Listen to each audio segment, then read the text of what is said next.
লগে আমার কি কথা আছে? কি মিয়া, তুমি কালকা কইলে আমার ক্ষেত কেটে দিবা, আজকে তুমি আরেক বেটার ক্ষেত কাটা শুরু করে দিছো। তুমি কি আমার ক্ষেত কেটে দিতা না? ভাই কাটতে দিমু, সমস্যা নাই, আজকে তো বেল শেষই। এই যে খেতটা শেষ হয়ে যাবো আজকে, শেষ করে কালকে তোমারটা কাটতে দিম। তুমি কিন্তু দুইবার কথা ঘুরে এলাইছো। কালকে কিন্তু আমার ক্ষেত কেটে দিও নি লাগবো, আমার ক্ষেত পাইকা খুরকি লিখে যাইতেছে গা। আচ্ছা কাটতে দিমু।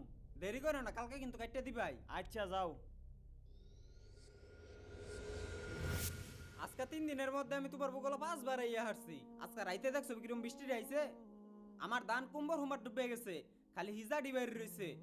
কামলার যে দাম 2 দিন আগে আছিল 700 টাকা কইরা, ওখানে এটা ডাবল 1400 দিয়ে আমি কাটাইতাম, আমার তো কোনো সমস্যা আছিল না। আজকে যদি বৃষ্টি আহে তাইলে এই ধান আমি ঘর তোলার পামু? তুমি ধান কাটতে দিতা না হেডা আমারে কইতা, তুমি আমার কথা দিছিলা কে?